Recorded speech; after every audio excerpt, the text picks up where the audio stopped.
കപ്പലിലേക്ക് ഞാൻ പോകണമെന്ന് വിചാരിച്ചിട്ട് കപ്പൽ ജീവിതത്തിലോട്ട് പോയ ഒരാളല്ല. പുറത്ത് നിന്ന് കാണുന്നവർക്ക് ഒരു അടിപൊളി ജോലിയാണ് കേട്ടോ. ലക്ഷറി ലൈഫ്, അതുപോലെ രാജ്യങ്ങൾ പോകുന്നു, -20 കിടന്ന് ഐസ് പൊട്ടിക്കുന്ന ഒരു ജോലിയുണ്ട്, +50 ചൂടിൽ കിടന്ന് പണിയെടുക്കുന്ന ഒരു ചോര നീരാവുന്ന ഒരു പരിപാടിയുണ്ട്. എന്റെ കൂടെ ജോലി ചെയ്യുന്ന ആളുടെ അച്ഛൻ മരിച്ചുപോയി. അവന് സൈൻ ഓഫ് കൊടുത്തിട്ടില്ല, 2 ദിവസം അവധി കൊടുത്തു. റൂമിലിരുന്ന് കരയാന്നല്ലാതെ ഒന്നുമില്ല. 3-ാം ദിവസം വീണ്ടും ബാക്ക് ടു വർക്ക്. ഒരു ആക്സിഡന്റ് ഉണ്ടായാലും എന്ത് ചെയ്യും? ഇതിൻ്റെ അകത്ത് എന്തെങ്കിലും പറ്റി കഴിഞ്ഞാൽ മറന്നേക്കാന്ന് മാത്രമേ ഉള്ളൂ.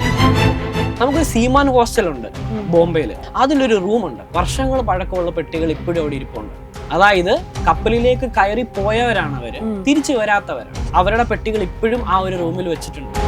ന്യൂനമർദ്ദം രൂപപ്പെട്ടു എന്ന് എല്ലാവരും വാർത്തയിൽ കാണും, നിങ്ങളെല്ലാം കേട്ടിട്ടുണ്ടാവും. അത് ആദ്യം അനുഭവിക്കുന്ന ആരാ? ഞങ്ങളാ.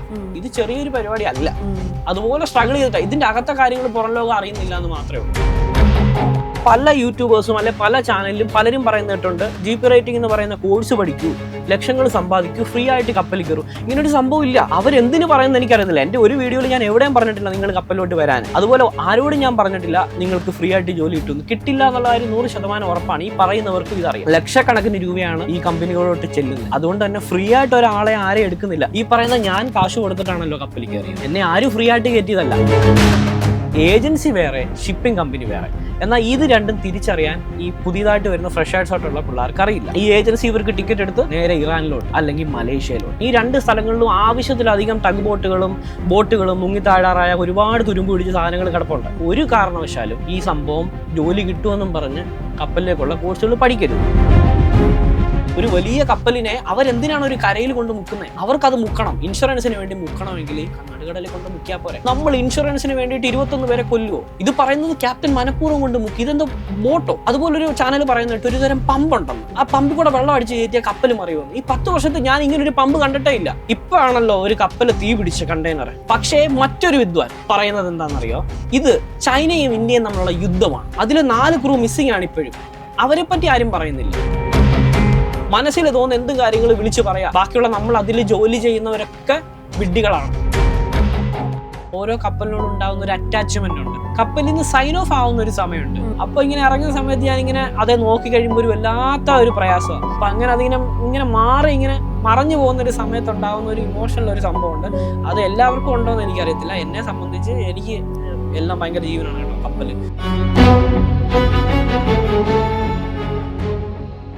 സിനിമ സ്വപ്നം കാണുന്നവർക്ക് Chavara film school, Kochi. Hi, hello, നമസ്കാരം. ലൈഫ് നെറ്റ് ടിവിയുടെ പുതിയൊരു വീഡിയോയിലോട്ട് എല്ലാവർക്കും സ്വാഗതം. അപ്പോൾ ഇന്ന് നമ്മുടെ കൂടെ ഉള്ളത് വിഷ്ണു ചേട്ടനാണ്. വെൽക്കം വിഷ്ണു. വിഷ്ണു എന്ന് പറയുന്നതിന് കൂടുതൽ എനിക്ക് തോന്നുന്ന ആളുകൾക്ക് കൂടുതൽ അറിയുന്നത് കടൽ ജീവി എന്ന് പറയുന്ന വ്ളോഗിലൂടെയാണല്ലോ കുറേ ആളുകളിലേക്ക് എത്തുന്നത്. എങ്ങനെയാണ് ആ ഒരു വ്ളോഗ് എടുക്കാനുള്ള ഒരു മോട്ടീവ് എന്തായിരുന്നു? എനിക്ക് കപ്പലിലേക്ക് ഞാൻ പോകണമെന്ന് വിചാരിച്ചിട്ട് കപ്പൽ ജീവിതത്തിലോട്ട് പോയ ഒരാളല്ല. എൻ്റെ ഇഷ്ടം എന്ന് പറയുന്നത് ജേർണലിസം ആയിരുന്നു. അപ്പോൾ ജേർണലിസം പഠിക്കണം, ജേർണലിസ്റ്റ് ആകണം എന്നൊരാഗ്രഹം നമ്മുടെ മനസ്സിലുണ്ടായിരുന്നു.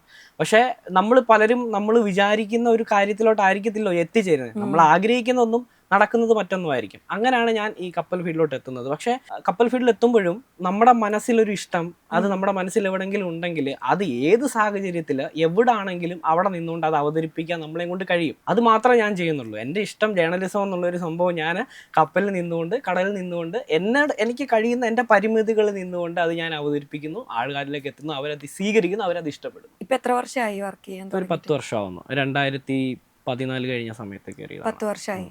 ഇപ്പോൾ ഈ ഒരു ജേണിയിൽ എന്ത് തോന്നുന്നു ആ ഒരു കപ്പൽ ജീവിതം?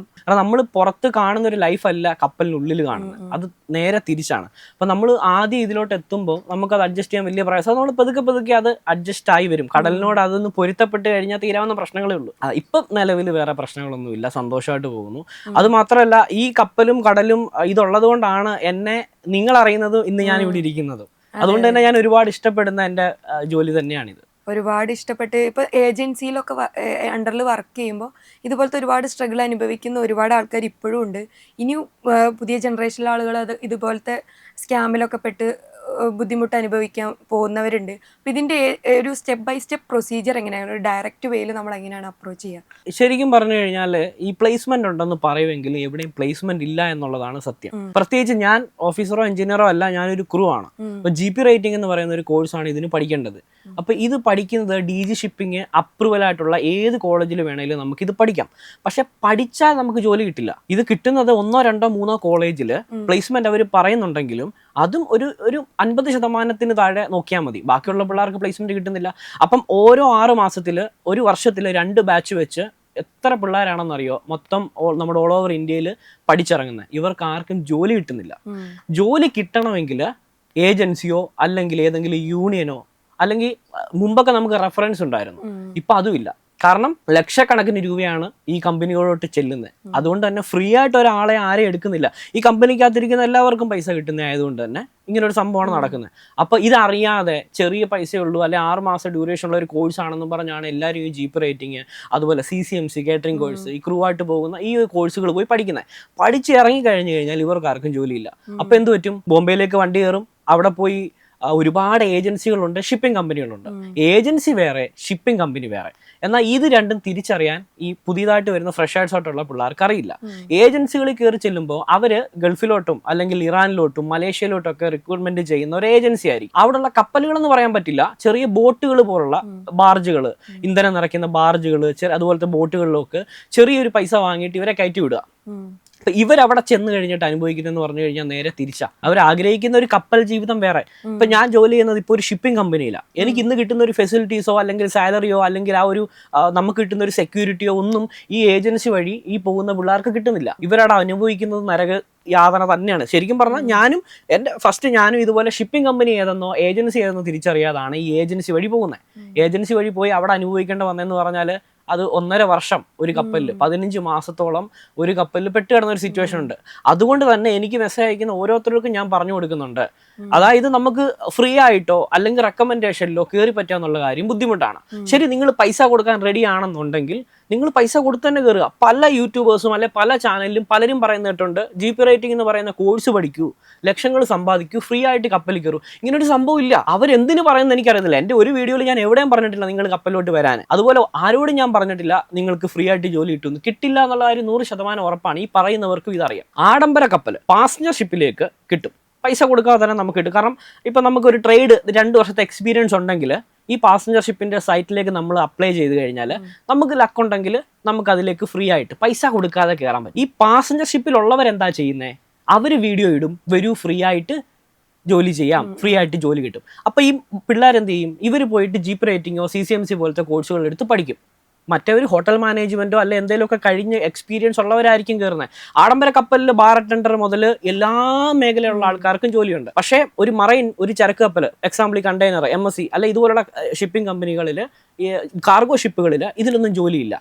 അവർ മറൈൻ പഠിക്കുക, അതായത് GP റേറ്റിംഗോ അല്ലെങ്കിൽ CCMCയോ അല്ലെ മറൈൻ എഞ്ചിനീയറിങ്ങോ ഡിപ്ലോമ നോട്ടിക്കൽ സയൻസോ ഒക്കെ പഠിച്ചിട്ടായിരിക്കും കാർഗോ ഷിപ്പിലേക്ക് കയറുന്നത്.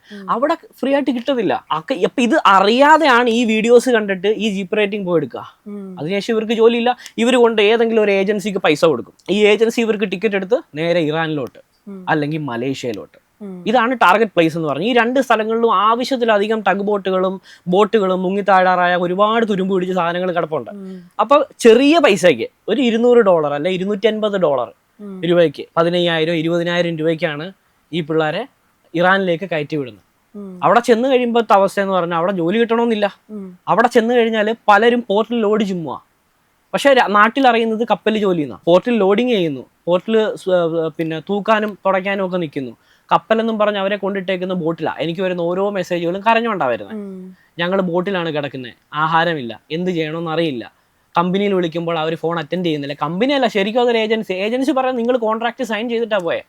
പിന്നെ നിങ്ങൾ എന്തിനു വീണ്ടും ഞങ്ങളെ കോൺടാക്ട് ചെയ്യുന്നു? നിനക്ക് ജോലി കിട്ടി, പിന്നെ എന്തിനാ ഞങ്ങൾ ഇനി നിന്റെ റെസ്പോൺസിബിലിറ്റി ഏറ്റെടുക്കണം? അവന് ജോലി കിട്ടിയത് കപ്പലിലല്ല, അവന് ജോലി കിട്ടിയത് ഒരു ടഗ് ബോട്ടിലോ ഏതെങ്കിലും ബാർജിലോ ഇതിലൊക്കെ ആയിരിക്കും. അപ്പൊ ഇത് തിരിച്ചറിയാൻ പറ്റുന്നില്ല ആൾക്കാർക്ക്. RPSL അതായത് ഏജൻസി എന്താണ്, ഷിപ്പിംഗ് കമ്പനി എന്താണെന്ന് തിരിച്ചറിയാൻ പറ്റുന്നില്ല. നമ്മുടെ കൊച്ചി തന്നെ, എനിക്ക് പേര് നമ്മൾ ഓരോരുത്തരും എടുത്ത് പറയാൻ പറ്റുന്നില്ല, ഓരോരുത്തരുടെ വീട്ടുകാർ നമുക്ക് കോൺടാക്ട് ചെയ്തിട്ട് കൊച്ചി തന്നെ, ഇപ്പൊ റീസൺലി എനിക്കറിയില്ല ജയിലിലാണോ എന്ന്, 6 ലക്ഷമോ 7 ലക്ഷമോ ഒക്കെ വാങ്ങിയിട്ട് ഒന്നുമില്ലാതെ പൈസ ടോട്ടലി 1 രൂപ പോലും തിരിച്ചു കിട്ടാത്ത അവസ്ഥയിൽ എത്രയോ പേര് കിടപ്പാടങ്ങളും എല്ലാം പോയി ഒരുപാട് പേര് ഇപ്പോഴും മെസ്സേജ് അയക്കുന്നുണ്ട്. നമുക്ക് എന്ത് ചെയ്യാൻ പറ്റും? നമ്മളെ കൊണ്ട് ചെയ്യാൻ പറ്റാന്ന് വെച്ച് കഴിഞ്ഞാൽ നല്ലൊരു യൂണിയൻ, നല്ലൊരു ഏജന്റിനെ കാണിച്ചു കൊടുക്കുക. ഇപ്പം ഞാനൊരു 16 പേരോളം കയറ്റി വിട്ടിട്ടുണ്ട് കപ്പലിൽ. അത് കയറിയിരിക്കുന്നതെല്ലാം വലിയ വലിയ ITF, അതായത് മെയിൻ ഷിപ്പിംഗ് കമ്പനികളിലാണ്. ഇത് ഞാൻ ചെയ്യുന്നതല്ല, ഞാൻ എനിക്കറിയാവുന്ന യൂണിയനോ അല്ലെ ഏജന്റോ വഴിയായിരിക്കും. ഈ പറയുന്ന ഞാൻ കാശ് കൊടുത്തിട്ടാണല്ലോ കപ്പലിൽ കയറിയത്. എന്നെ ആരും ഫ്രീ ആയിട്ട് കയറ്റിയതല്ല.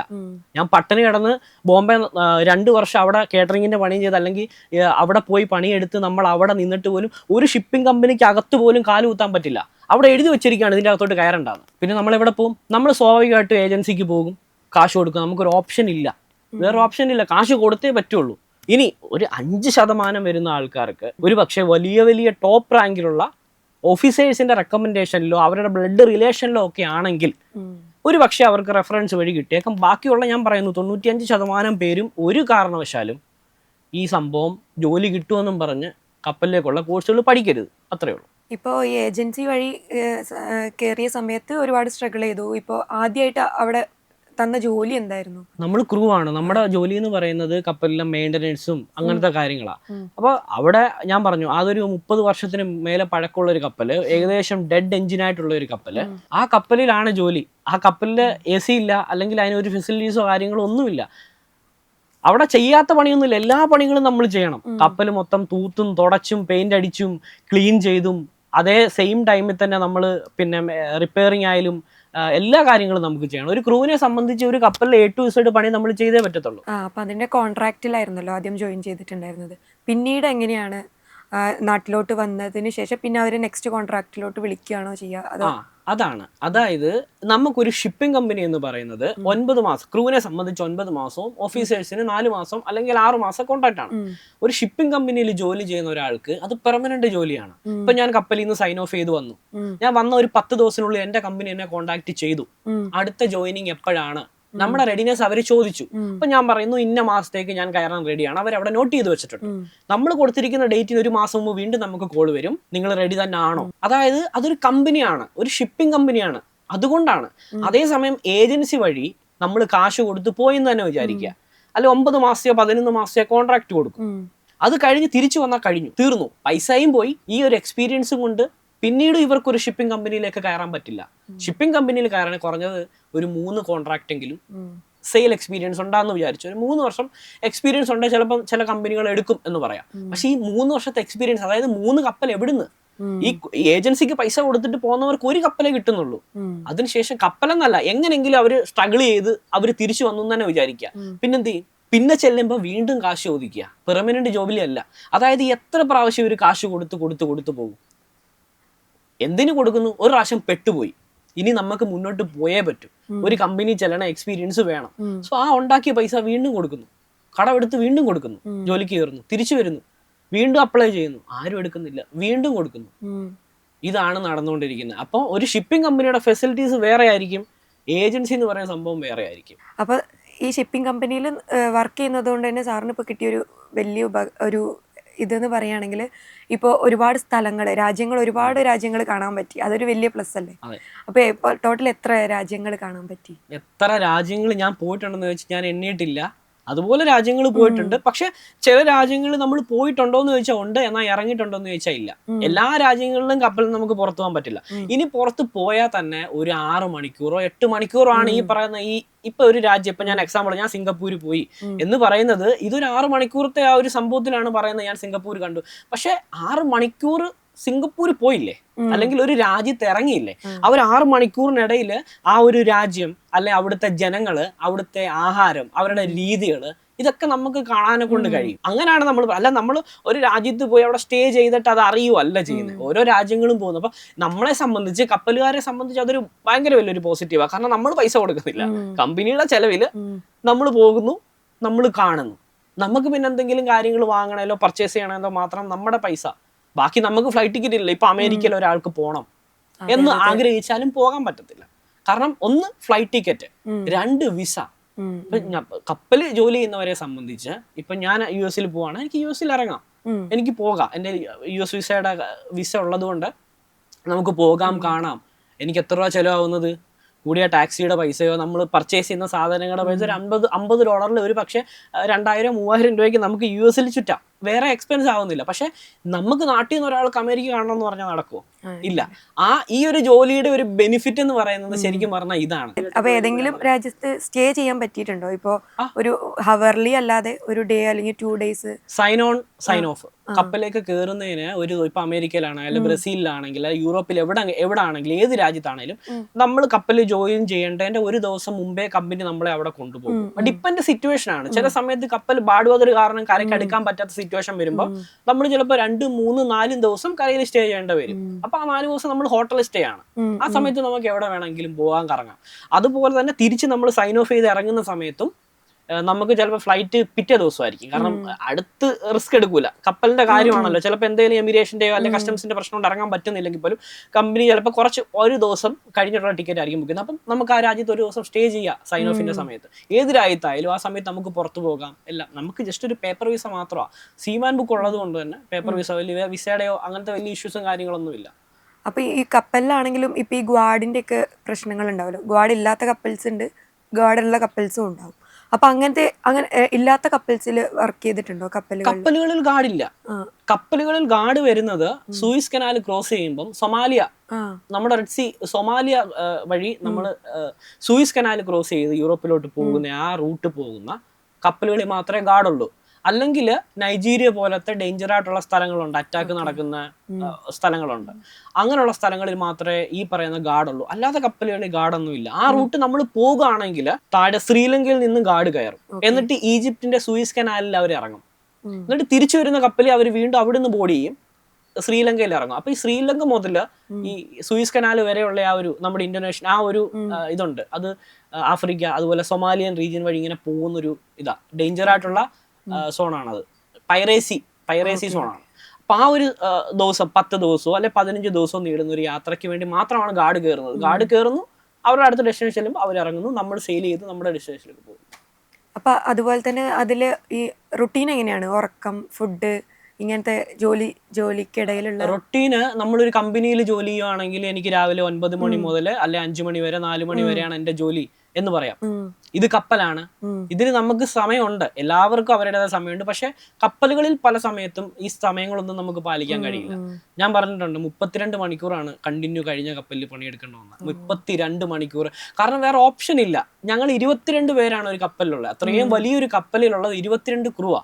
ഈ 22 ക്രൂവിന്റെ പണിയാണ് അതിലൊരു എമർജൻസി സിറ്റുവേഷൻ ഉണ്ടായി അത് ഹാൻഡിൽ ചെയ്യാൻ. നമുക്ക് വേറൊരു പുറത്തുനിന്ന് ഒരു സഹായം നമുക്ക് കിട്ടുന്നില്ല. അപ്പൊ നമുക്കത് ആ ജോലി ചെയ്യേണ്ടി വരും. ഒരു എമർജൻസി സിറ്റുവേഷൻ ഉണ്ടായി 32 അല്ല 42 അല്ല എത്ര ദിവസമാണെങ്കിലും നമുക്ക് ഒരാളെ ബ്ലെയിം ചെയ്യാൻ പറ്റില്ല. ഇപ്പൊ എന്റെ ഹയർ ആയിട്ടുള്ള ഒരാൾ അല്ലെ ഒരു ക്യാപ്റ്റൻ അല്ലെ ഒരു ഓഫീസറെ പോയി എനിക്ക് ബ്ലെയിം ചെയ്യാൻ പറ്റില്ല, എനിക്ക് ഉറങ്ങണം അല്ലെങ്കിൽ എനിക്ക് ജോലി ചെയ്യാൻ പറ്റില്ല. കാരണം അവരും ഉറങ്ങിയിട്ടില്ല, അവരും പണിയെടുക്കുക, എല്ലാവരും പണിയെടുക്കുക. ഇതിൽ നമ്മൾ ചിലപ്പോൾ ഇരിക്കുന്നിടത്തൊന്ന് ഇരുന്നിട്ടായിരിക്കും 5 മിനിറ്റ് ഒന്ന് മയങ്ങുന്നത്. കുറച്ച് കഴിയുമ്പോൾ ഉറങ്ങിയിട്ട് ഉറക്കം മരിച്ചു പോകുന്നൊരു സിറ്റുവേഷൻ ഉണ്ടല്ലോ. ഇതൊക്കെ ഉണ്ടാകുന്ന ഒരു സംഭവം കപ്പൽ എന്ന് പറഞ്ഞു കഴിഞ്ഞാൽ. അതുകൊണ്ട് ടൈം അത് മാത്രമല്ല. ഇപ്പൊ എനിക്ക് ഈ ജോലി വേണ്ട, ഞാൻ പറയാം എനിക്ക് ഈ ജോലി വേണ്ട, ഞാൻ പോവാ. ഞാൻ എവിടെ പോകും? കടലിൽ നിന്ന് ഇറങ്ങി എങ്ങോട്ട് പോകും? നിങ്ങൾക്ക് ഈ ഒരു ജോലി വേണ്ടെങ്കിൽ ഞാൻ റിസൈൻ ലെറ്റർ എഴുതി കൊടുത്തു, ഞാൻ നാട്ടെ പോകുന്നു, ഞാൻ റിസൈൻ ചെയ്യുന്നു. നമ്മളെവിടെ പോകും? നമ്മളിത് ആരോട് പറയും? അപ്പൊ നമുക്ക് നമ്മുടെ കപ്പലിലുള്ള എത്ര പേരുണ്ടോ അവര് എല്ലാരും ഒരു യൂണിറ്റി ആയിട്ട് പ്രവർത്തിച്ചാണ് ഈ കപ്പലോട്. ഇത് ചെറിയൊരു പരിപാടി അല്ല. അതുപോലെ സ്ട്രഗിൾ ചെയ്തിട്ട് ഇതിന്റെ അകത്തെ കാര്യങ്ങൾ പുറം ലോകം അറിയുന്നില്ല എന്ന് മാത്രമേ ഉള്ളൂ. അപ്പൊ ഒരു 6 months ശേഷം നിങ്ങൾക്ക് നാട്ടിലോട്ട് വരാലോ. അപ്പോൾ ചിലപ്പോൾ 9 months ആയിരിക്കും. അതുവരെ അതിൻ്റെ ഉള്ളിലാണ്. അത് കഴിഞ്ഞിട്ടുള്ള ഒരു സോഷ്യൽ ലൈഫ് ഉണ്ടല്ലോ. പുറത്തിറങ്ങി കഴിഞ്ഞാൽ ഇപ്പോൾ വീട്ടിലൊക്കെ നേരെ പോയി കഴിഞ്ഞാൽ ഇപ്പോൾ ഒരു അമ്മയോടാണെങ്കിലും വൈഫിനോടാണെങ്കിലും ചോദിക്കുന്ന എന്തെങ്കിലും ഒരു ഫുഡ് ഉണ്ടാവുമല്ലോ. അങ്ങനെ ഒരു ഫേവറേറ്റ് ഫുഡ് ഉണ്ടോ? അല്ലെങ്കിൽ കംഫർട്ട് ഫുഡ്? ഞാൻ സൈൻ ഓഫ് ചെയ്ത് ഇറങ്ങുന്നതിന് മുമ്പ് അമ്മ ചോദിക്കും വരുമ്പോഴേ എന്താണ് വേണ്ടേ, ബീഫാണോ ചിക്കൻ ആണോ എന്തുവാ.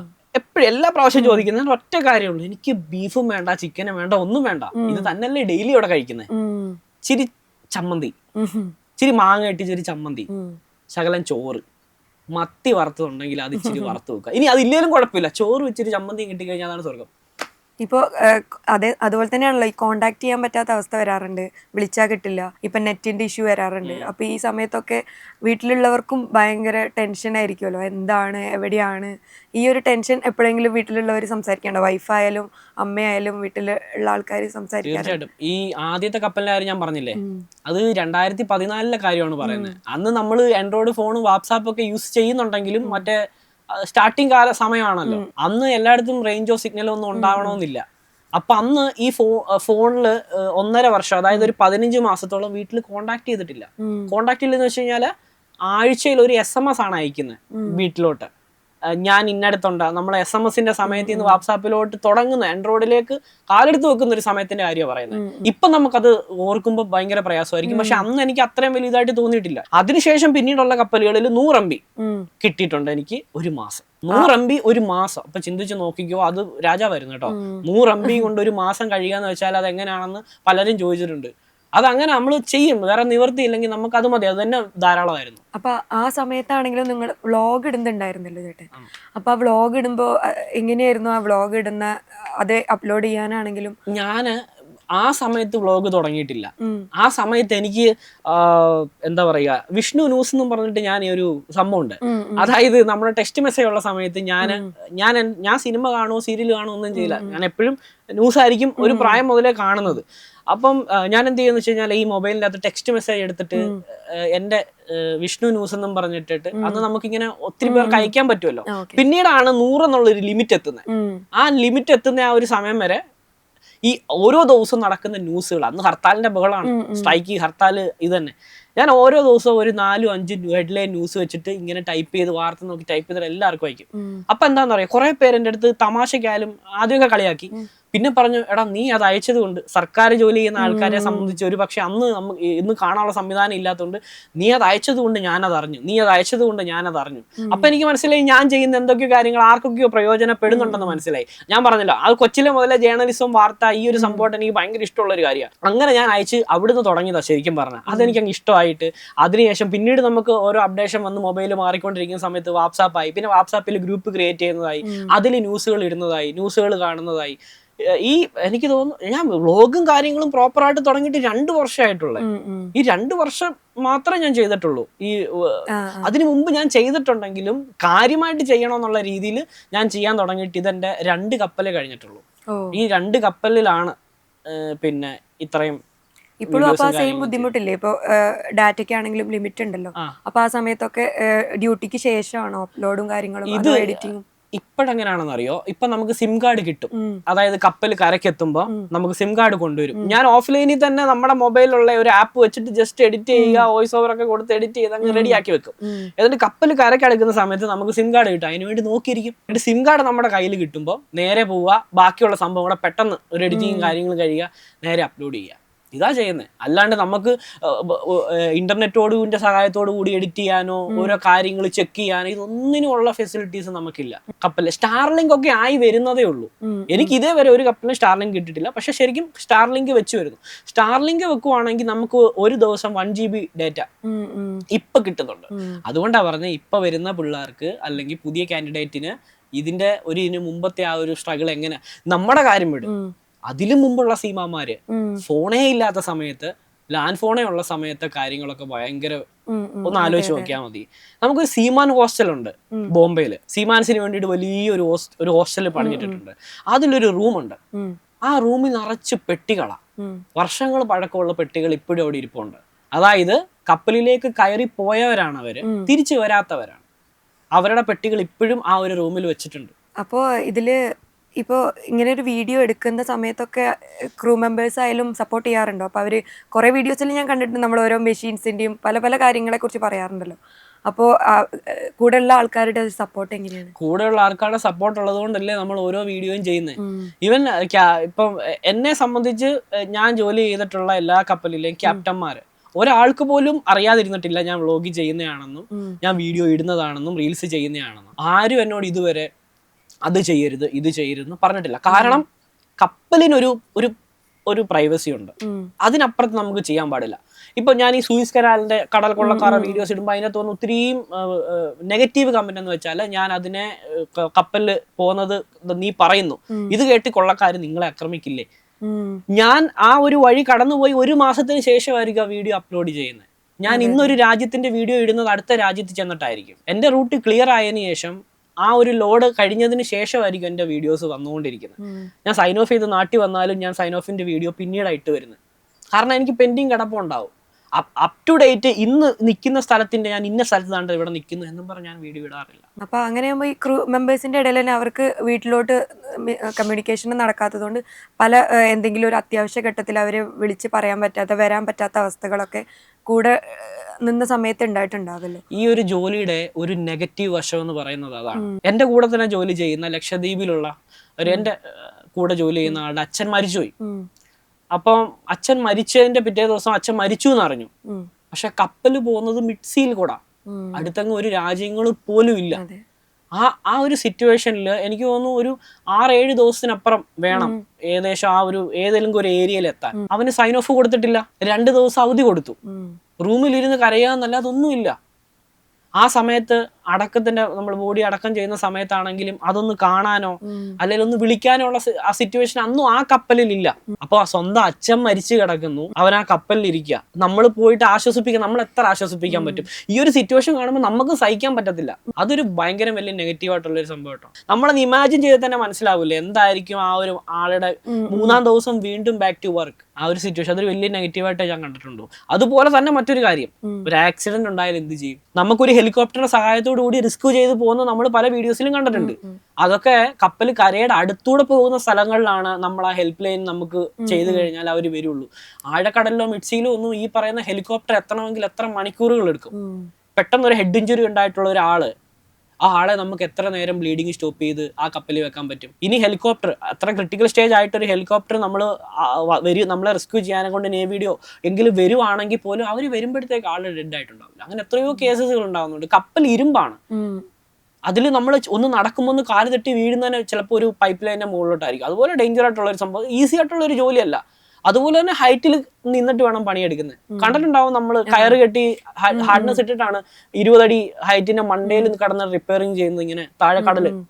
മെഡിക്കൽ ടീം അത്ര പ്രാക്ടിക്കലായിട്ട് എമർജൻസി സിറ്റുവേഷനിൽ അത് പാസഞ്ചർ ഷിപ്പില് ഡോക്ടർ ഉണ്ട്, ഹോസ്പിറ്റലുണ്ട്, നേഴ്സ് ഉണ്ട്, എല്ലാ സംവിധാനങ്ങളും ഉണ്ട്. പക്ഷെ പാസഞ്ചർ അല്ലാത്ത കാർഗോ കപ്പലുകളിൽ ഇങ്ങനത്തെ ഫെസിലിറ്റീസ് ഇല്ല, ഇപ്പോഴും ഇല്ല. കപ്പലിൽ ഹോസ്പിറ്റൽ ഉണ്ട്, അതിന്റെ ഇൻചാർജ് ആയിട്ട് കപ്പലിലെ സെക്കൻഡ് ഓഫീസറാണ് ഇൻചാർജ്. അത് അവരൊരിക്കലും ഒരു നേഴ്സോ അല്ലെങ്കിൽ ഡോക്ടറോ അല്ല, മറൈൻ ഓഫീസറാണ്, അല്ലെ BSc നോട്ടിക്കൽ സയൻസ് പഠിച്ചു വന്ന ഒരു ഓഫീസറാണ്. അവർക്ക് കൊടുക്കുന്ന ഒരു ചെറിയ ട്രെയിനിങ് ഉണ്ടല്ലോ, നോർമൽ നമ്മളെ ബേസിക് ആയിട്ടുള്ള CPR-ഉം അല്ലെങ്കിൽ കൊടുക്കേണ്ട മെഡിസിൻസുകളും ഒരു കോഴ്സ് ഉണ്ട്. എത്ര നാളത്തെ കോഴ്സ് ആയിരിക്കും? കുറച്ച് ദിവസങ്ങളുടെ കോഴ്സുകൾ മാത്രം പഠിച്ചിട്ട് വരുന്നതാണ്. അവരൊക്കെ നമ്മളെ പോലെ സാധാരണപ്പെട്ട ഒരാൾ തന്നെയാണ്, ആരും ഡോക്ടറോ കാര്യങ്ങളോ അല്ല. ഇപ്പൊ ഇവന് ആർക്കൊരു ആക്സിഡന്റ് ഉണ്ടായാലും നമ്മുടെ കപ്പലിൽ അതൊരു വലിയ ഇഞ്ചുറി ആണെങ്കിൽ ജീവിച്ചിരിക്കുന്നൊന്നും ഒരു ഉറപ്പുമില്ല നമുക്ക്. കാർഗോ ഷിപ്പിന്റെ കാര്യം പറഞ്ഞാൽ ഞങ്ങൾ ജോലി ചെയ്യുന്ന കാർഗോ ഷിപ്പിന്റെ കാര്യം, പാസഞ്ചർ ഷിപ്പിന്റെ കാര്യം അല്ല പറയുന്നത്.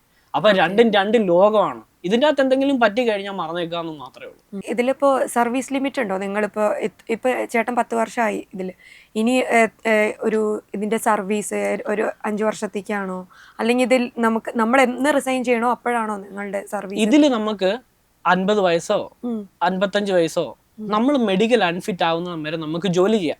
ഒരു 50 വയസ്സ് കഴിയുമ്പോൾ നമുക്ക് ഓരോ പ്രശ്നങ്ങൾ ഉണ്ടായി തുടങ്ങുന്ന സമയത്ത് നമ്മൾ മെഡിക്കൽ എടുക്കുമ്പോൾ ആ പ്രശ്നം ഈ പ്രശ്നം എന്നൊരു വലിയ ലിസ്റ്റ് വരും. ഇതൊക്കെ ക്ലിയർ ചെയ്ത് കയറാന്നുള്ള സമയം ആ സമയത്ത് ഡിഫിക്കൽട്ടാണ്. അതുപോലെ തന്നെ ഈ ഒരു ഏജ്, ഇപ്പൊ എൻ്റെ കൂടെ ജോലി ചെയ്യുന്ന പ്രായമുള്ള ആൾക്കാരായാലും ഒരു ഏജ് കഴിയുമ്പോൾ നമുക്ക് ശരീരത്തിനൊക്കെ പെയിൻ ആയി തുടങ്ങുന്ന ഒരു സമയമുണ്ട്.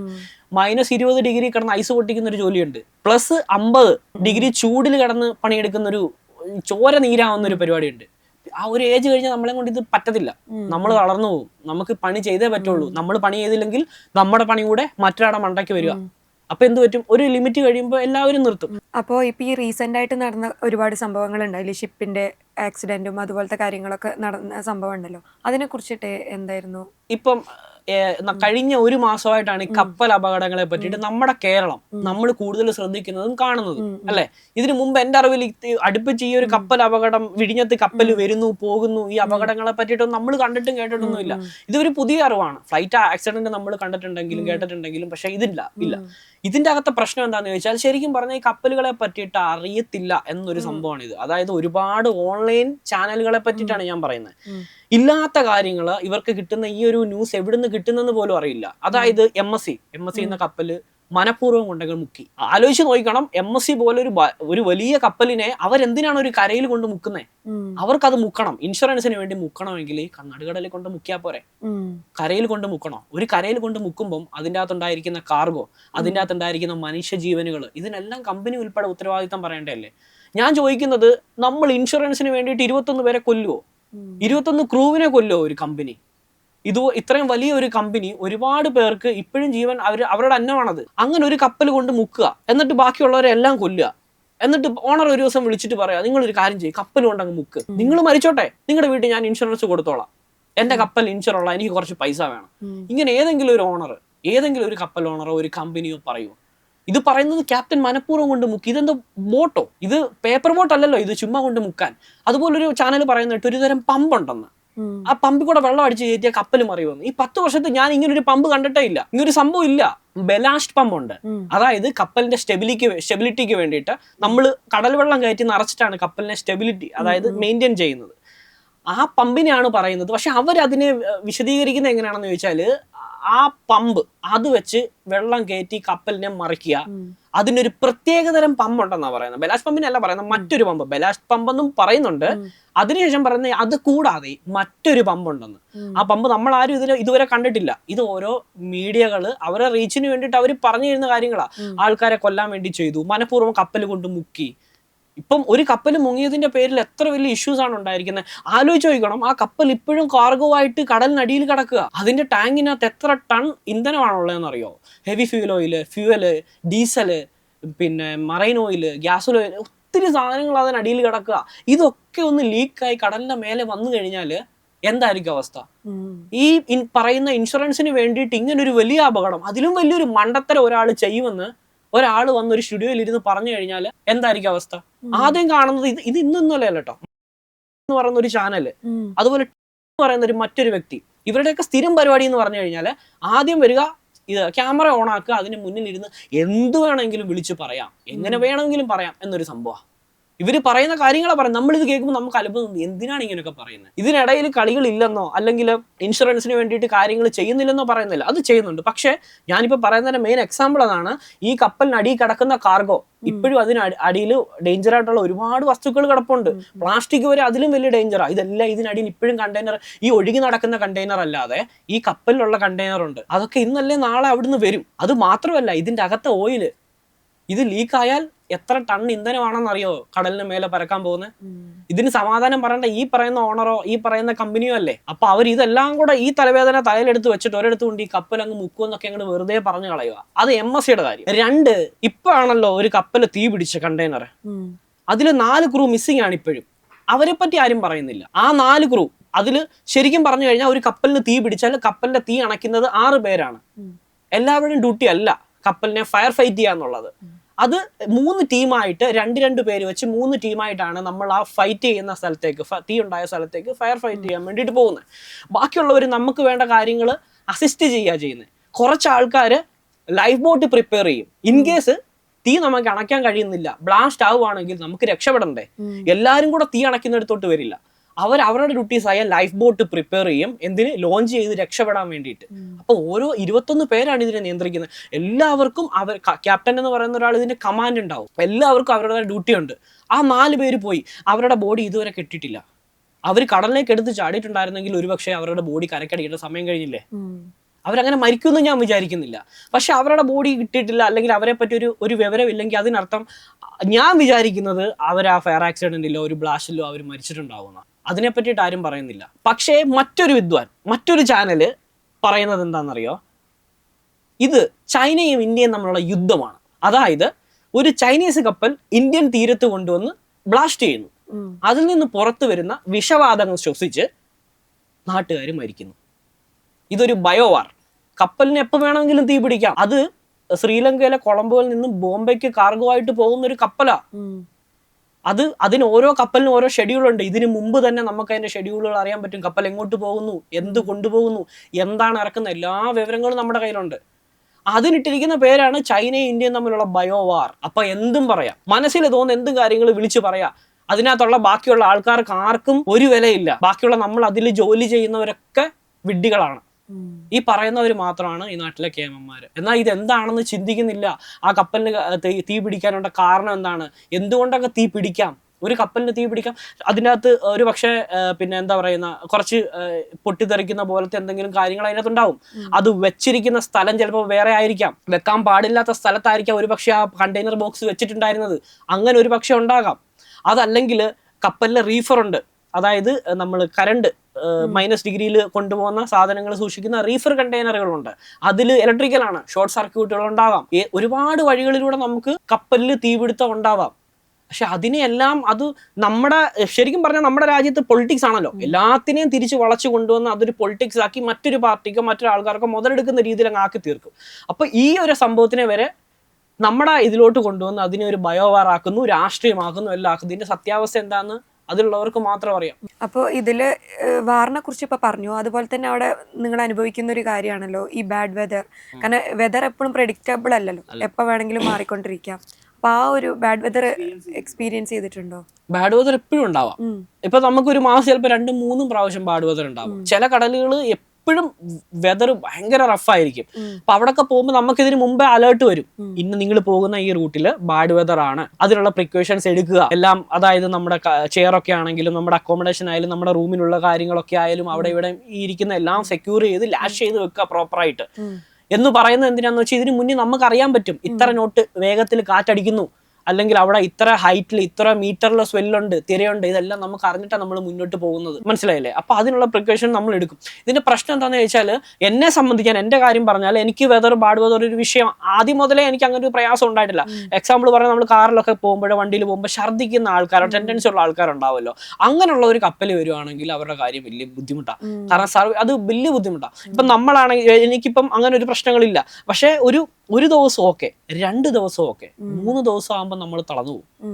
നമുക്ക് പിടിച്ച്, കാരണം നമ്മൾ നടക്കുമ്പോൾ തന്നെ നമ്മൾ ആടിയാ നടക്കും. നമ്മൾ ആടി രാത്രി ഉറങ്ങാൻ പറ്റത്തില്ല, കട്ടിലേ നമ്മൾ തെറിച്ചു വീഴും.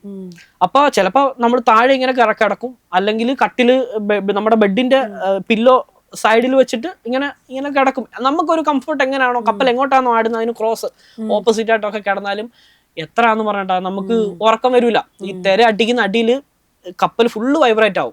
ഒന്ന് കണ്ണിലോട്ട് ഉറക്കം വരുമ്പോഴേക്കും ഈ സാധനം വൈബ്രേറ്റ് ആവും. പിന്നെ നമുക്ക് ഉറങ്ങാൻ പറ്റൂല, അതുപോലെ റോളിംഗ് ആയിരിക്കും. ചിലപ്പം എന്തെങ്കിലും സാധനങ്ങൾ വീഴുന്ന ഭയങ്കര വലിയ ഒച്ച, ഡോറ് വന്ന് അടിക്കുന്ന സൗണ്ട്, രാത്രി മൊത്തം ഉറങ്ങാൻ പറ്റത്തില്ല. എന്നിട്ട് രാവിലെ നമുക്ക് പണിയെടുത്തേ പറ്റൂ. കപ്പൽ ബാഡ് വെതർ ആണെന്നും പറഞ്ഞ് നമുക്ക് അതിന് മെഷീനറികൾ നോക്കണം, നമുക്ക് അതിലെ വർക്ക് നമ്മൾ ചെയ്യണം. ഇപ്പൊ ഞാൻ പറയാം ഇന്ന് ബാഡ് വെതർ, എനിക്കിന്ന് വയ്യാന്ന് പറഞ്ഞാൽ നമുക്ക് പറ്റത്തില്ല അങ്ങനെ പറയാൻ. നമ്മളാണ് ആ കപ്പലിനെ നിയന്ത്രിക്കുന്നതും റിപ്പയറിങ് ചെയ്യുന്നതും. ഈ ബാഡ് വെതർ സമയത്ത് തന്നെ ഈ ടാങ്കില് ഓയിലൊക്കെ ഓവർഫ്ലോ ആകാനുള്ള ചാൻസ് ഉണ്ട്. അത് നോക്കേണ്ട ജോലിയാണ് ഓയിലേഴ്സിന്റെ എഞ്ചിനീയേഴ്സിന്റെ ഒക്കെ. കപ്പൽ അതനുസരിച്ച് ടാങ്ക് ഓവർഫ്ലോ ആയി കഴിഞ്ഞാൽ അത് വലിയൊരു ഓയിൽ സ്പില്ലിലോട്ട് മാറും. അപ്പൊ അവർക്ക് ഉറങ്ങാൻ പറ്റില്ല. ഈ പറയുന്ന നാവിഗേറ്റ് ചെയ്യുന്ന ഓഫീസേഴ്സ് കപ്പൽ സ്റ്റിയർ ഹോൾഡ് ചെയ്യത്തില്ല. നമ്മൾ കപ്പൽ എത്ര സ്റ്റിയർ പിടിച്ചാലും കപ്പൽ നമ്മൾ പിടിക്കുന്നിടത്ത് നിൽക്കത്തില്ല. ആ ഒരു സമയത്ത് മറ്റൊരു കപ്പൽ വരുവാണെങ്കിൽ കപ്പലിനെ മാറ്റേണ്ടത്, ഡൈവേർട്ട് ചെയ്യേണ്ടത് എല്ലാ ജോലിയും ഓഫീസേഴ്സിന്റെയാണ്. അവർക്ക് ഉറങ്ങാൻ പറ്റില്ല. ഏറ്റവും കൂടുതൽ റോളിംഗ് അനുഭവപ്പെടുന്നത് ബ്രിഡ്ജാണ്. ബ്രിഡ്ജ് എന്ന് വെച്ചാൽ നാവിഗേഷൻ ഏറ്റവും ടോപ്പിലുള്ള, നമ്മൾ കപ്പൽ ഓടിക്കുന്ന സ്ഥലം, അവിടാണ് ഏറ്റവും ടോപ്പിൽ ഇതിന്റെ റോളിങ്ങും ഈ പിച്ചിങ്ങും ഇതിന്റെ പ്രയാസം അവരെ അനുഭവിക്കും നല്ല രീതിയിൽ. അവർക്ക് ഉറങ്ങാൻ പറ്റുമോ? കാരണം ആ കപ്പലിൽ 21 പേരുടെ അവസ്ഥ അങ്ങനെ ആയിരിക്കും ഒരു 2-3 ദിവസം കഴിഞ്ഞു കഴിഞ്ഞാൽ. ഇതൊരു 3 ദിവസത്തിന് കൂടുതൽ പോയി കഴിഞ്ഞാൽ എല്ലാവരുടെയും കാര്യത്തിന് തീരുമാനമായി. ചിലപ്പോൾ കഴിക്കുന്നതൊക്കെ അങ്ങനെ ഛർദ്ദിക്കും. അപ്പൊ നമ്മൾ ലൈറ്റായിട്ടൊക്കെ എന്തെങ്കിലും കഴിച്ച് അങ്ങനെ നിൽക്കണം. ഈ ഛർദ്ദിക്കുന്ന ടെൻഡൻസി ഉള്ള ആൾക്കാർ എപ്പോഴും കപ്പലുണ്ട് കേട്ടോ. അവരെ സംബന്ധിച്ച് 2ാം ദിവസം തന്നെ ഇത് തുടങ്ങും ഛർദ്ദിൽ. പിന്നെ അവരുടെ കാര്യം ഭയങ്കര ബുദ്ധിമുട്ടാണ്. ആ ഒരു സിറ്റുവേഷനിൽ നിന്നിട്ടും ഈ പണിയെടുക്കുന്ന സംഭവമുള്ളൂ. എന്നെ സംബന്ധിച്ച് എൻ്റെ കുറെ കഴിയുമ്പോൾ നമ്മുടെ തലച്ചോറ് ഇളകി പോകുന്നൊരു ഫീൽ ഉണ്ടാവും. ഞാൻ ഓരോരുത്തർക്കും ഓരോ പൊടിക്കൈകൾ ഉണ്ടെന്ന് പറയുന്നത് പോലെ മറ്റേ നമ്മുടെ തോർന്ന് നല്ല രീതിയിൽ ഇങ്ങനെ ടൈറ്റായിട്ട് തല ഇങ്ങനെ കെട്ടി അങ്ങ് മുറുക്കി അങ്ങ് വെക്കുമ്പോൾ ഒരു ആശ്വാസം പോലെ തോന്നും. ഓരോരുത്തർക്കും ഓരോന്ന് കേട്ടോ. ചിലർക്ക് ഇപ്പൊ ഈ പറയുമ്പോൾ ഇത് കേൾക്കുമ്പോൾ അവർക്ക് അങ്ങൊരു സംഭവമില്ല. പക്ഷെ എനിക്ക് അതൊരു ആശ്വാസം, ഒരു റിലീഫ് ആണ് എന്നൊരു തോന്നൽ വരുമ്പോൾ നല്ലപോലെ ഒന്ന് ടൈറ്റ് ചെയ്യുന്ന വേറെ വഴിയില്ല. നമ്മൾ എന്തെങ്കിലുമൊക്കെ ചെയ്തതിനെ മറികടന്നേ പറ്റും. ആ ഒരു ഏരിയ കപ്പൽ മറികടന്ന് അടുത്തൊരു സ്ഥലത്തോട്ട് എത്തുമ്പോൾ നമുക്ക് ഈ വെതർ നോർമൽ ആവും. ആ ഒരു സമയത്ത് ആ സമയത്ത് ഇന്റർനെറ്റ് സാറ്റലൈറ്റ് ആണ് നമുക്ക് നെറ്റ് തരുന്നത്, സാറ്റലൈറ്റ് ഇന്റർനെറ്റ്. അപ്പൊ ഈ ഒരു വെതർ അത്രയും ഹെവി വിൻഡും ഇതൊക്കെ ആവുന്ന സമയത്ത് ചിലപ്പോൾ നെറ്റ് കിട്ടിയെന്ന് വരത്തില്ല. 2-3 ദിവസം വീട്ടുകാരുടെ ടെൻഷനാണ്. പെട്ടെന്നായിരിക്കും ഈ സാധനം ചേഞ്ച് ആവുന്നത്. ഇന്ന് മെസ്സേജ് അയച്ചിട്ട് നാളെ നോക്കുമ്പോൾ ലാസ്റ്റിനില്ല, കാണുന്നില്ല, അടുത്ത ദിവസം കാണുന്നില്ല. നമ്മൾ ട്രൈ ചെയ്യുക ഇവരെ കോണ്ടാക്ട് ചെയ്യാൻ, പക്ഷെ നെറ്റ് ഉണ്ടാവത്തില്ല. എന്തെങ്കിലും സാങ്കേതിക തകരാറ് മൂലം ചിലപ്പോൾ കിട്ടിയെന്ന് വരത്തില്ല. അപ്പം നമുക്ക് ടെൻഷൻ ആവും. വീട്ടിലെ ടെൻഷൻ ഒരു സൈഡില്, ജോലിയുടെ സംഭവം ഒരു സൈഡില്, ഇതെന്ന് കഴിയും, ഈ ബാഡ് വെതർ എന്ന് നേരെയാകും, ഇത് മറ്റൊരു സൈഡില്. അപ്പൊ പുറത്ത് നിന്ന് കാണുന്നവർക്ക് ഒരു അടിപൊളി ജോലിയാണ് കേട്ടോ. അതായത് ലക്ഷറി ലൈഫ്, അതുപോലെ രാജ്യങ്ങൾ പോകുന്നു, അവർ രാജ്യം മൊത്തം കറങ്ങിയിട്ട് വരുന്നു. പക്ഷെ ഇതിന്റെ അകത്ത് സ്ട്രഗിൾ ചെയ്യുന്നത് വേറെ ഒറ്റൊരു കാര്യം പറഞ്ഞുതരാം. ന്യൂനമർദ്ദം രൂപപ്പെട്ടു എന്ന് എല്ലാവരും വാർത്തയിൽ കാണും, നിങ്ങളെല്ലാം കേട്ടിട്ടുണ്ടാവും. ബംഗാൾ ഉൾക്കടലിൽ ന്യൂനമർദ്ദം രൂപപ്പെട്ടു. അത് ആദ്യം അനുഭവിക്കുന്ന ആരാ? ഞങ്ങളാ. അതിന്റെ ബാക്കി പത്രമാണ്. അത് കരയിലെത്തുമ്പോഴാണ് അത് മഴയായിട്ട് മാറുന്നത്. അപ്പോൾ ഇപ്പൊ ഈ രാജ്യത്തെ കുറിച്ച് പറഞ്ഞു. ഇപ്പോൾ ഒരുപാട് രാജ്യങ്ങൾ പോയിട്ടുണ്ട്. ഇപ്പൊ ചില രാജ്യത്ത് പോകുമ്പോൾ നെഗറ്റീവായിട്ടുള്ള അനുഭവങ്ങൾ ഉണ്ടായിട്ടുണ്ടോ? ഏതെങ്കിലും രാജ്യത്ത് നിന്ന് ഉണ്ടായിട്ടുണ്ടോ? കെനിയയില് നെഗറ്റീവ് എന്ന് പറയാൻ അറിയാലോ. ഇപ്പൊ ആഫ്രിക്കൻ രാജ്യമാണ്. പൈസ, മൊബൈല് ഇതൊക്കെ അവർ മോഷ്ടിക്കും. ഇപ്പൊ നമ്മൾ വീഡിയോ എടുക്കുമ്പോഴായാലും ഈ ഫോണും കൊണ്ടാണ് പോകുന്നത്. 2 പ്രാവശ്യം ഫോണ് തട്ടിപ്പറിക്കാൻ വന്നിട്ടുണ്ട്. പക്ഷെ നമുക്ക് അവരുടെ അടുത്ത് പിടിച്ചിരിക്കാൻ പറ്റൂല. ഇത് എടുത്തിട്ടുണ്ടെങ്കിൽ ഇവർ ഓടും. പിന്നെ നമുക്ക് ഇവരെ എവിടെ നോക്കിയാലും കാണൂല. അതുപോലത്തെ ഒരു സംഭവമാണ്. പക്ഷെ തിരിച്ച് ഏതാണ് ഇഷ്ടപ്പെട്ട രാജ്യം എന്ന് ചോദിച്ചാൽ അത് ഞാൻ കെനിയ എന്ന് പറയും. നല്ലൊരു രാജ്യമാണ് കെനിയ കേട്ടോ. ഒരുപാട് കാര്യങ്ങൾ കാണാനും അതുപോലെ കുറെ നല്ല മനുഷ്യരും ഒക്കെയുള്ള ഒരു പാവപ്പെട്ട രാജ്യമാണ്. അതുകൊണ്ടാണ് ഈ പിടിച്ചു പറിക്കാൻ വരുന്നതും ഫോൺ കൊണ്ടുപോകാൻ നോക്കുന്നതും ഒക്കെ. വരുമ്പോ അവരുടെ പട്ടിണിയാണത് കേട്ടോ. അവരുടെ പട്ടിണി മൂലം അവർ ചോദിക്കുന്ന സംഭവമാണ്. നമ്മളെന്തെങ്കിലും നമ്മുടെ ബോയിലർ സൂട്ടോ നമ്മുടെ ഒരു സേഫ്റ്റി ഷൂവോ എന്തെങ്കിലും ഒരു സാധനം കൊടുത്താൽ അവർക്ക് നമുക്ക് കൈതച്ചക്ക, പഴം, ഇങ്ങനത്തെ സംഭവങ്ങൾ, തണ്ണിമ ഇങ്ങനത്തെ സംഭവങ്ങൾ നമുക്ക് തരും. തേങ്ങ. ആഫ്രിക്കയിൽ പോയി കപ്പലിൽ നങ്കൂര് വിടും. അപ്പൊ ഇവർ ഈ ബോട്ടിൽ അടുത്ത് വരും. എന്നിട്ട് വന്നിട്ട് ചോദിക്കും, സോപ്പ് ഉണ്ടോ, കുളിക്കുന്ന സോപ്പ് ഉണ്ടോ, അല്ലെങ്കിൽ സേഫ്റ്റി ഷൂ ഉണ്ടോ, ബോയിലർ സൂട്ട് ഉണ്ടോ, അല്ലെങ്കിൽ പഴയ ഡ്രസ്സ് ഉണ്ടോ എന്നൊക്കെ ചോദിക്കും. നമുക്ക് നമ്മുടെ കയ്യിലുണ്ടായിരിക്കുന്ന, നമ്മുടെ കയ്യിൽ അപ്പം നമ്മൾ യൂസ് ചെയ്യാത്ത സാധനങ്ങളൊക്കെ നമ്മൾ എന്ത് ചെയ്യുന്ന വെച്ച് കഴിഞ്ഞാൽ നമ്മളെല്ലാം കൂടെ ഒരു കവറിൽ കെട്ടിട്ട് താഴോട്ട് കൊടുക്കും. അവരപ്പം നമുക്ക് കരിക്ക്, പൈനാപ്പിള്, നമുക്ക് കഴിക്കാനുള്ള സാധനങ്ങൾ അവർ നമുക്ക് തരും. അപ്പം അതിനർത്ഥം അവർ പൈസയ്ക്ക് വേണ്ട, അവർക്ക് വീട്ടിലേക്കുള്ള സാധനങ്ങൾ, കഴിക്കാനുള്ള ആഹാരങ്ങൾ, ഇതൊക്കെയാണ് അവർക്ക് വേണ്ടത്. പൈസയ്ക്ക് വേണ്ടിയിട്ടും തട്ടിപ്പറിക്കുന്ന ആൾക്കാർ പുറത്തുണ്ടെങ്കിലും കൂടുതലും അവർക്ക് എന്തെങ്കിലും കൊടുത്താൽ നമുക്ക് എന്തെങ്കിലും അവർ തരുന്നു, അത്രേ ഉള്ളൂ. ഫുഡിന്റെ ഒരു റുട്ടീൻ എങ്ങനെയാണ് നിങ്ങൾക്ക്? ഫുഡ് ഇപ്പോഴല്ല, ആദ്യ സമയത്തെ കാര്യം ഞാൻ പറഞ്ഞത്. 16 ദിവസത്തോളം ഞാൻ പറഞ്ഞു അത് ബന്നൊക്കെ കഴിച്ചിട്ട്, കാരണം ഫുഡില്ല. അതെ, ഞാൻ പറഞ്ഞില്ല, ഏജൻസിയാണ് അത്. അതുകൊണ്ട് തന്നെയാണ് അങ്ങനെ സംഭവിക്കുന്നത്. അത് ഷിപ്പിംഗ് കമ്പനിയുമായിട്ട് ബന്ധമൊന്നുമില്ല കേട്ടോ.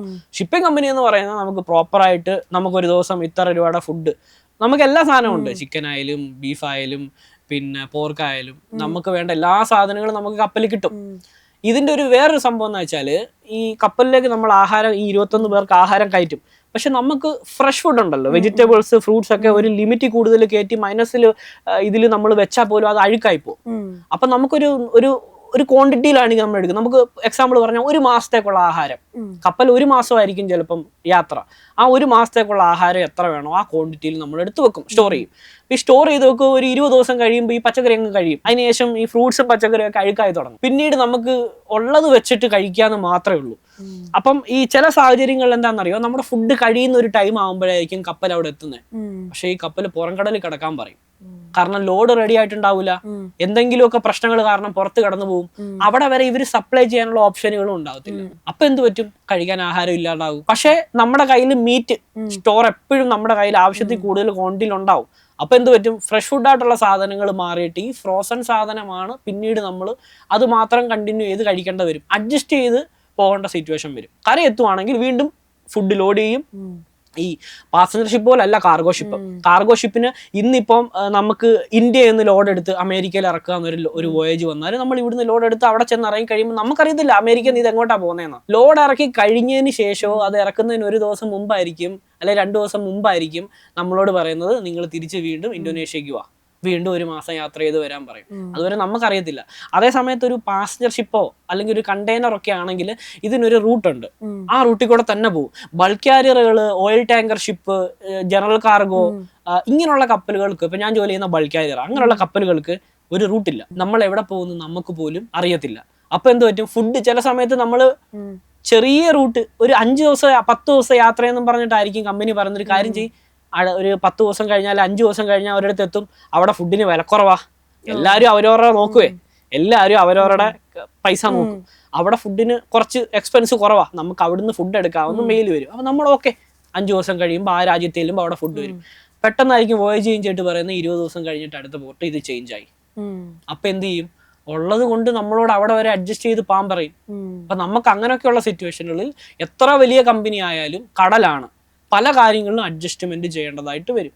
ഇപ്പോൾ ഒരു കപ്പലിൽ നിങ്ങൾ വർക്ക് ചെയ്തു, അതിനുശേഷം തിരിച്ച് നാട്ടിലോട്ട് എത്തി, പിന്നെ അതിനുശേഷം തിരിച്ച് അതേ കപ്പലിലോട്ട് പോയി, സെയിം കപ്പലിലോട്ട് പോയി അതേ ക്രൂ മെമ്പേഴ്സിനോട് വർക്ക് ചെയ്യേണ്ട അവസ്ഥ വന്നിട്ടുണ്ടോ? അല്ലെങ്കിൽ അതിന്റെ ഒരു എക്സ്പീരിയൻസ് എങ്ങനെയാണ്?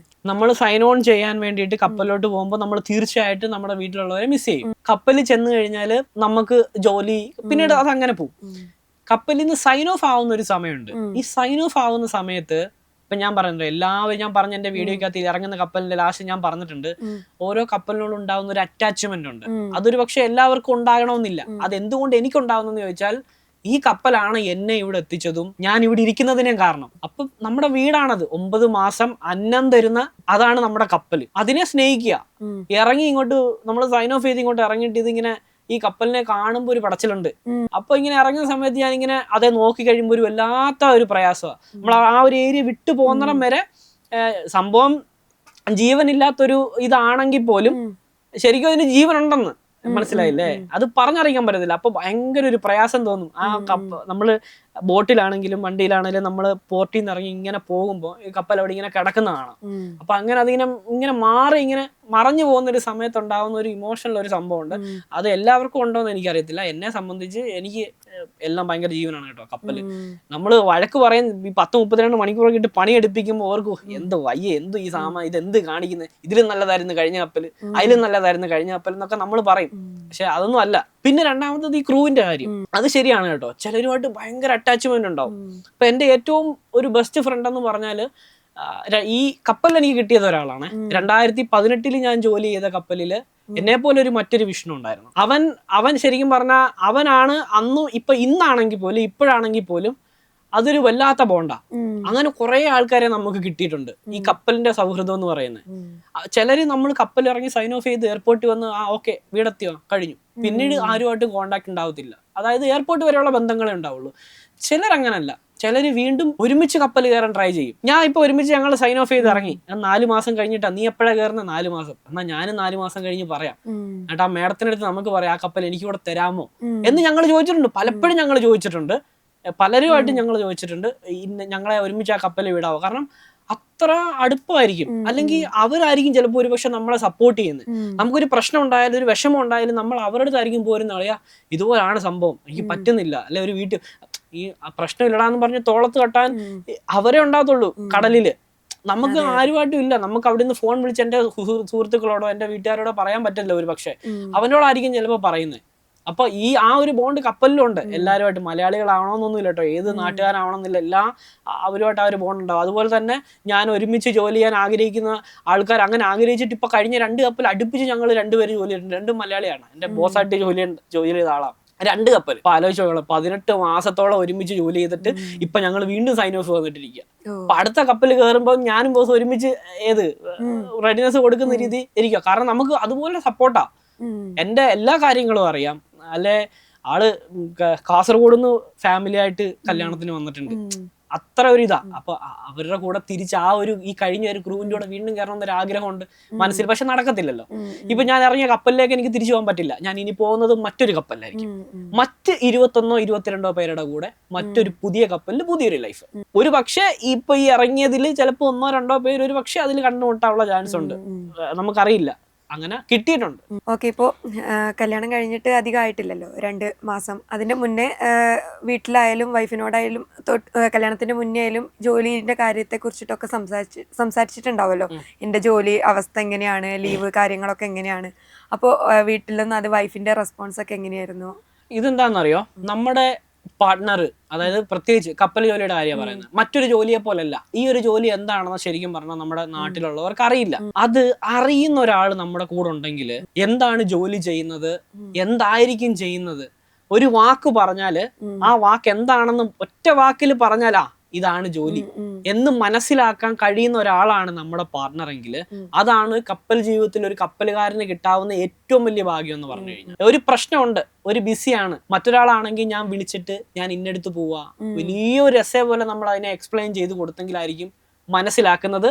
ചിലപ്പോൾ മനസ്സിലാക്കിയെന്ന് വിചാരിച്ചാലും അവർക്കത് കേൾക്കാനുള്ള ഇൻട്രസ്റ്റ് ഉണ്ടാവത്തില്ല, കാരണം പല വാക്കുകളും അറിയത്തില്ല. പക്ഷേ ചിലർക്ക് ഇൻട്രസ്റ്റോട് കൂടി ചോദിച്ച് മനസ്സിലാക്കി ഇതെങ്ങനാണ് എന്ന് മനസ്സിലാക്കും. അങ്ങനെ ഒരാളാണ് എൻ്റെ ഭാര്യ എന്ന് പറഞ്ഞത്. അപ്പം നേരത്തെ മുതലേ അറിയാം ഈ ലൈഫ് എന്താണ്, എങ്ങനെ സ്ട്രഗിൾ ചെയ്തിട്ട് വന്നതാണ്, ഏത് രീതിയിലാണ്, ഇതൊക്കെ അറിയാവുന്ന കൊണ്ട് തന്നെ ഒരു വലിയ ആശ്വാസമാണ് അത്.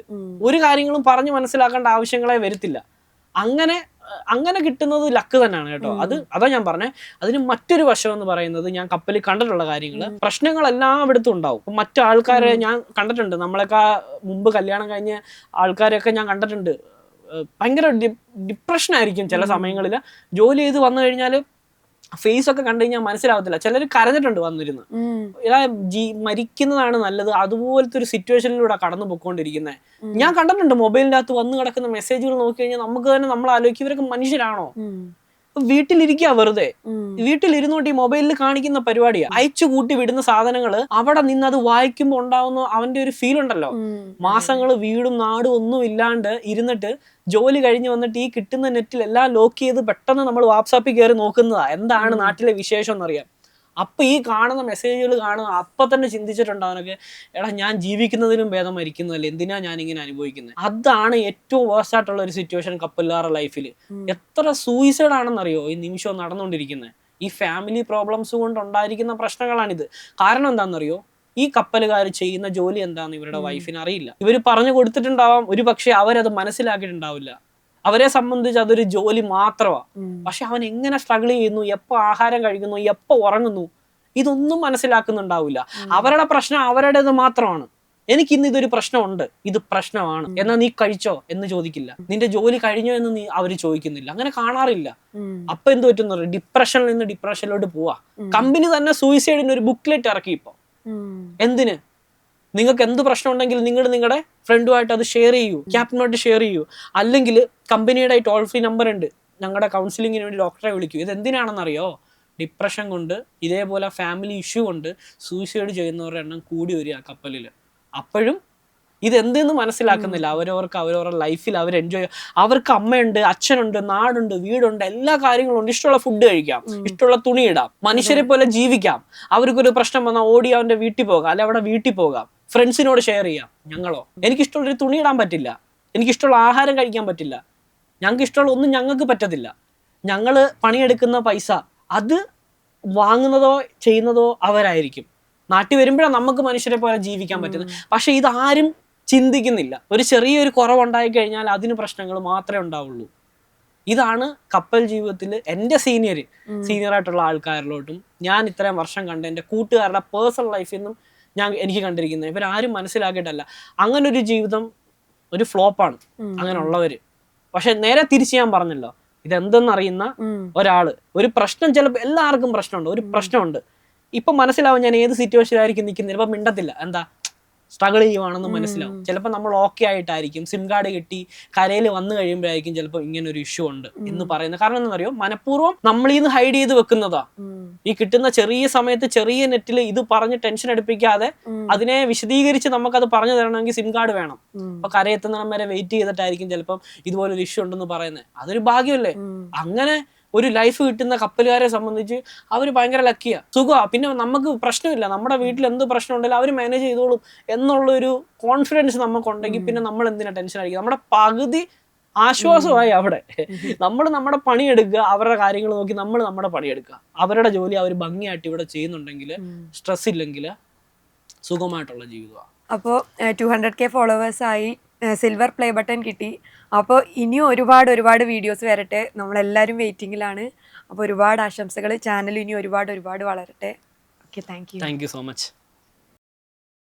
സിനിമ സ്വപ്നം കാണുന്നവർക്ക് ചാവറ ഫിലിം സ്കൂൾ, കൊച്ചി.